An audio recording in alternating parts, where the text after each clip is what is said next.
Hello and good afternoon. Destin from Camping World in sunny Center Conway. We're going to do a quick walk around of the Coleman cts15Bh that I have available currently. Starting off at the front, you do have your manual tongue jack, of course. You can upgrade to a power if you so choose. Spot for a 20-pound or a 30-pound propane tank right behind that. I will install a 20-pound once the deal is made, and our battery box right behind there.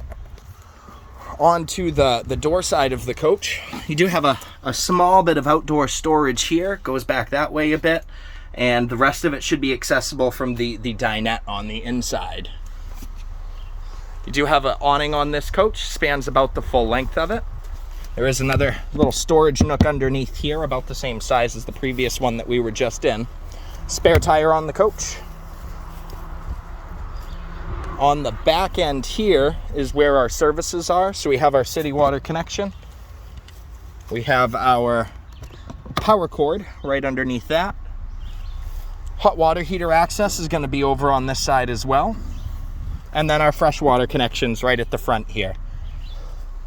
Now let's head on inside and see what this thing has to offer. All right, as we move in, right at the front of the coach, you have a huge wraparound dinette. The table is removable, but this also does drop down to a bed if you need the full-size sleeping area. Windows throughout on all sides of the dinette, and then some decent overhead storage on both ends here. You do have your outdoor or your speaker controls here as well, so that'll do the speakers inside. And then we do have a side-mounted AC, which is very nice. If there were something to happen to the AC, instead of having to buy a new one from the dealership here, you can just go to AC or Walmart and buy a new AC for fairly cheap.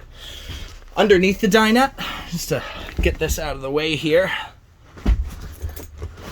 as you can see, there's storage, more storage underneath here that wasn't accessible through the pass-through, and then it's going to be similar on the other side, yet we do have a few services on that back end there, so there'll be less storage. All right, moving on here. Sorry about the camera flip. We do have our Norcold gas and electric fridge. There's a little freezer box up on the top of that, so you can keep a few frozen things, and then our control panel's right above there. Decent amount of countertop on such a small coach. Our monitoring panel is right behind the countertop there, as well as a GFI outlet. Big storage up above here. And our microwave is a plain microwave. This is not a convection oven. We do have our hood, or our vent hood here. So the lights come on, fan does work. 2-burner cooktop underneath that, as well as a single bay sink. Decent amount of space maybe for a mini trash can down there. And we have a nice full extension drawer underneath the 2 burners. Heat block underneath that, as well as our fuse box. Onto the back side here, you got a large pantry. Either use that for the kitchen or maybe some storage for the bunks. And there's a little bit more underneath. 300-pound weight capacity on the top bunk. I think we're going to be very, very similar on the bottom.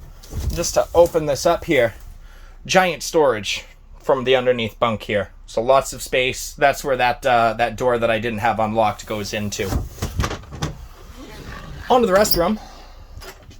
Not a bad sized little restroom here. You do have a shower, does have the skylight above it, vent in the restroom, and then our commode right in front of us. Just as a point of reference, I'm about 6 foot tall, and I am right in the skylight here, but I can stand up straight without an issue.